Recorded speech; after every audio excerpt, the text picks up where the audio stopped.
আসসালামু আলাইকুম barrister mister M Q Hasan. ওয়ালাইকুম আসসালাম। মিস্টার হাসান, আমরা তো এভরিডে অনেক ধরনের অ্যাপ্লিকেশন করে থাকি, বোথ ইন কান্ট্রি এবং এন্টি ক্লিয়ারেন্স।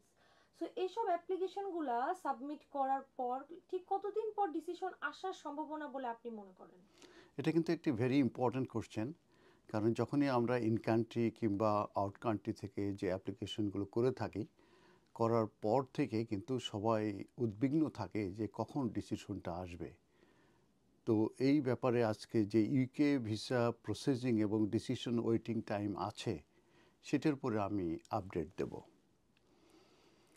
তো ইউকে ভিসা প্রসেসিং এবং ডিসিশন ওয়েটিং টাইম যেটা টাইম টু টাইম এই ইউকেভি তারা পাবলিশ করে থাকে এবং তারা আপডেটেড করে থাকে। তো আমি এখন এই মুহূর্তে যেটা বলছি সেটা এই পর্যন্ত আপডেটেড আছে, সেটা নিয়ে আমি এখন আলোচনা করব। এবং এটা কিন্তু পরবর্তীতে 1 মাস পরে, 2 মাস পরে, 6 মাস পরে কিন্তু এটা অনেক সময় কমতে পারে, বাড়তে পারে। এটা ডিপেন্ডিং অন ব্যাকলগ। কিন্তু এই মুহূর্তে আমি যেটা বলছি সেটা হচ্ছে এই জুন মাস পর্যন্ত আপডেটেড যে ইউকে ভিসা প্রসেসিং এবং ডিসিশন ওয়েটিং টাইম আছে, সেটা নিয়ে আমি এখন ডিসকাস করব। এখন স্ট্যান্ডার্ড প্রসেসিং টাইম যেটা আছে, সাধারণত যদি একটি ইউকে ভিসা অ্যাপ্লিকেশন করা হয়, ইনক্লুডিং অল রেলিভেন্ট ইনফরমেশন এবং সাপোর্টিং ডকুমেন্টস যদি সাবমিট করা হয়, যদি অ্যাপ্লিকেশন সাবমিট পরে যদি কোনো ইনফরমেশন কিংবা কোনো এভিডেন্স যদি রিকোয়েস্ট না করে থাকে, সেই ক্ষেত্রে যে প্রসেসিং এবং ডিসিশন ওয়েটিং টাইম আছে, যেটা কাস্টমার সার্ভিসের স্ট্যান্ডার্ড অনুযায়ী অ্যাপ্লিকেবল হবে, সেই প্রসেসিং এবং ডিসিশন ওয়েটিং টাইমটাই আমি এখন বলছি। নন সেটেলমেন্ট ভিসা অ্যাপ্লিকেশন যদি আউটসাইড ইউকে থেকে সাবমিটেড হয়ে থাকে, এটি 90% ডিসিশন নেওয়া হয়ে থাকে উইদিন 3 উইকস, 98% ডিসিশন নেওয়া হয় উইদিন 6 উইকস এবং 100% ডিসিশন নেওয়া হয় within 12 weeks from the application date.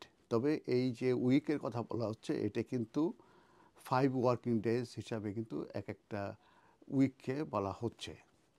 Settlement visa applications submitted outside the UK, 98.5% settlement application decision নেওয়া হয় within 12 weeks from the date of application, 100% within 24 weeks of the date of application. Application for leave to remain submitted within the UK, including as spouse, workers and students, সেই ক্ষেত্রে 8 উইক্সের ভিতরে decision নেওয়া হয়ে থাকে। Application for indefinite leave to remain ILR submitted within the UK, এটা 6 month সময় লেগে যায় ডিসিশন নিতে। Application for no time limit, এটা 6 মান্থ সময় লাগে। তারপরে organisation seeking to sponsor a worker, এটা 8 উইক্স সময় লেগে যায়। তারপর organisation updating their sponsor licence details, এক্ষেত্রে 18 উইক্স সময় লেগে যায়। তবে এই যে প্রসেসিং টাইম কিংবা স্ট্যান্ডার্ডস ফর অ্যাপ্লিকেশন যেটা সাবমিটেড হয়ে থাকে ভায়া প্রায়োরিটি সার্ভিস, তার মানে প্রায়োরিটি সার্ভিস আছে এবং সুপার প্রায়োরিটি সার্ভিস আছে, এটা কিন্তু সব অ্যাপ্লিকেশনের জন্য কিন্তু নাই। যেসব অ্যাপ্লিকেশনের জন্য আছে, যেসব সেন্টারে আছে, তখন কিন্তু এই অ্যাপ্লিকেশন সাবমিট করার সময় কিন্তু এটা কনফার্ম করে, তখন কিন্তু আপনারা ওই সুপার প্রায়োরিটি কিংবা প্রায়োরিটি সার্ভিস নিতে পারেন। তো সাধারণত প্রায়োরিটি সার্ভিস 5 ওয়ার্কিং ডেজের ভিতরে ডিসিশন দেওয়া হয়, and super priority service next working ডেজের ভিতরে ডিসিশন দেওয়া হয়। তবে এটার জন্য কিন্তু অ্যাডিশনাল ফি চার্জ করা হয়। তবে এই যে আমি টাইম স্কেলগুলো বললাম, ওয়েটিং টাইম, এটার ছাড়াও কিন্তু কিছু কিছু কিছু অ্যাপ্লিকেশন অনেক বেশি সময় লেগে যায় এবং যে ফ্যাক্টরগুলো মূলত কাজ করে এই ডিলে হওয়ার পিছনে ভিসা প্রসেসিং এবং ডিসিশন ওয়েটিং টাইমের ক্ষেত্রে, সেগুলো নিয়ে আমি এখন আলোচনা করব। তো যদি কোনো কেসে যদি কমপ্লিসিটি থাকে, এবং এক্সাম্পল হিসাবে যদি বলি, যদি কোনো involves an assessment of Article 8 of the European Convention of Human Rights, মানে প্রাইভেট অ্যান্ড ফ্যামিলি লাইফের যে কেসগুলো আছে, আর্টিকেল 8 যদি ইনভলভ হয়ে থাকে, সেগুলোর কিন্তু কমপ্লেক্স কেস এবং এগুলোর কিন্তু কোনো স্ট্যান্ডার্ড ডেডলাইন নাই কবে এরা ডিসিশন নিতে পারবে। তারপরে আছে derivative rights of extended family member, সেই অ্যাপ্লিকেশনগুলো কিন্তু এই ডিলের ভিতরে পড়ে। কনসার্ন রিগার্ডিং সুইটেবিলিটি রিকোয়ারমেন্ট যদি থাকে, কারো যদি ক্রিমিনালিটি থাকে কিংবা কারোর বিরুদ্ধে যদি কোনো কেস পেন্ডিং থাকে, ইনভেস্টিগেশন পেন্ডিং থাকে, সেগুলো কিন্তু অনেক ডিলে হয়। অ্যাডভার্স ইমিগ্রেশন হিস্ট্রি থাকলে সেই অ্যাপ্লিকেশনগুলো ডিলে হয়ে থাকে। তারপরে অথেন্টিসিটি অফ ডকুমেন্টের যদি ব্যাপার থাকে এবং যদি ভেরিফিকেশন ব্যাপার থাকে, সেক্ষেত্রে কিন্তু অ্যাপ্লিকেশনগুলো ডিলে হয়। তারপরে অনেক বেশি যদি ডকুমেন্ট সাবমিট করা হয় অ্যাপ্লিকেশনের সঙ্গে, সেই ক্ষেত্রে কিন্তু অ্যাপ্লিকেশনগুলো ডিলে হয়ে থাকে। তারপরে যদি ইন্টারভিউর প্রয়োজন হয় কিংবা কোনো ইনভেস্টিগেশনের প্রয়োজন হয় ডকুমেন্ট সংক্রান্ত ব্যাপারে, সেই ক্ষেত্রে কিন্তু ডিসিশন ডিলে হয়।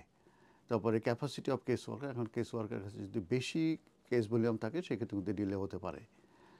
তো এখন ওয়ার্ক ভিসায় যারা আছে তারা লং টার্ম ওয়ার্ক ভিসা, যেরকম skill worker, scale up visa, international, sports person, ministry of religion, এগুলো 3 মান্থসের ভেতরে সাধারণত ডিসিশন দেওয়া হয়ে থাকে।